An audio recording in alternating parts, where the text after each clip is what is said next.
মৰিগাঁও জিলাৰ মধ্য অসমৰ তিৱা সাংস্কৃতিক মহোৎসৱ আৰম্ভ হ'ব 29, 30 আৰু 31 তাৰিখে।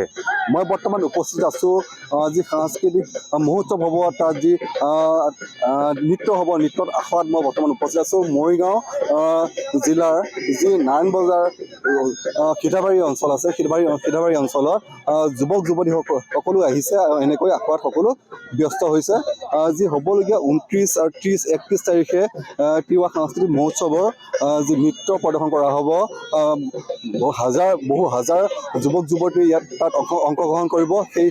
সেই দিনাখন আজি তাৰে এক আখৰাত সকলো নাৰায়ণ বজাৰ সিধাবাৰীৰ যুৱক যুৱতী সকলো আহিছে। এই আখৰাত তেওঁলোকে অংশগ্ৰহণ কৰিছে।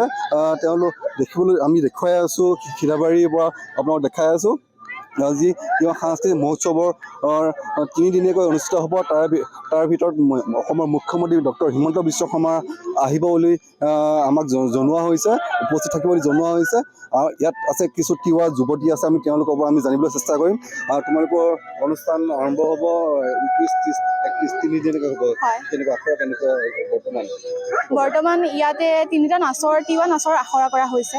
বৰত, লাংখন আৰু জাকৈ নৃত্য বা মাছ মৰা বা মাছ ধৰা নৃত্য।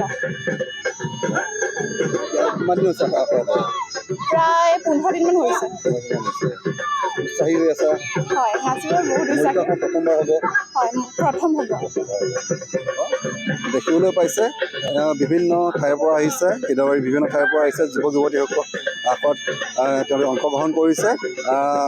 আমাৰ লগত আছে আৰু যুৱক আছে, যুৱক আমি জানিব চেষ্টা কৰিম। খুবেই ভাল লগা অনুষ্ঠান। পোনপ্ৰথমবাৰভাৱে মৰিগাঁৱত অনুষ্ঠিত হৈছে। আমি খুবেই গৌৰৱান্বিত হৈছোঁ। এনেদৰে আমাৰ তিৱা জাতিটোক যাতে আকৌ আগবঢ়াই লৈ যাব পাৰে, তাৰে আমি কামনা কৰিছোঁ।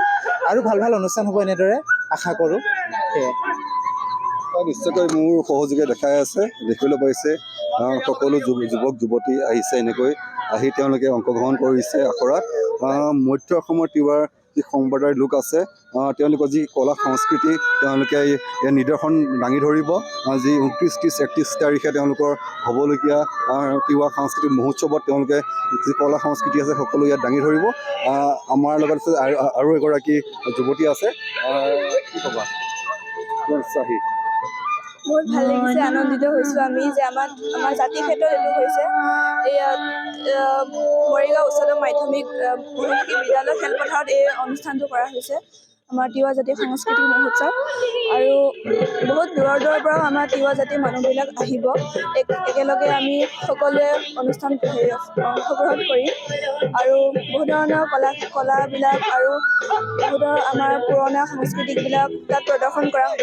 সকলো মানুহে যাতে আহে আৰু চাই আমাৰ জাতিৰ এই কলা সংস্কৃতিবিলাক, সেইটো কামনা কৰিছোঁ। নিশ্চয়কৈ 29, 30, 31 মাৰ্চত যি হ'বলগীয়া তিৱা সাংস্কৃতিক মহোৎসৱ, এই মহোৎসৱত মধ্য অসমৰ যি তিৱাসকল লোকসকল আছে, তেওঁলোকৰ যি কলা সংস্কৃতি আছে, সেই কলা সংস্কৃতি তেওঁলোকে ইয়াত প্ৰদৰ্শন কৰিব। আৰু সেই একেই অনুষ্ঠানতে উপস্থিত থাকিব অসমৰ মুখ্যমন্ত্ৰী ডক্টৰ হিমন্ত বিশ্ব শৰ্মা। আৰু দেখা পোৱা যাব যে তিৱাসকলৰ যিবিলাক হেৰাই যাবলগীয়া যিবিলাক কলা সংস্কৃতি আছে, সকলোবোৰ ইয়াত আপোনালোকে দেখিবলৈ সক্ষম হ'ব।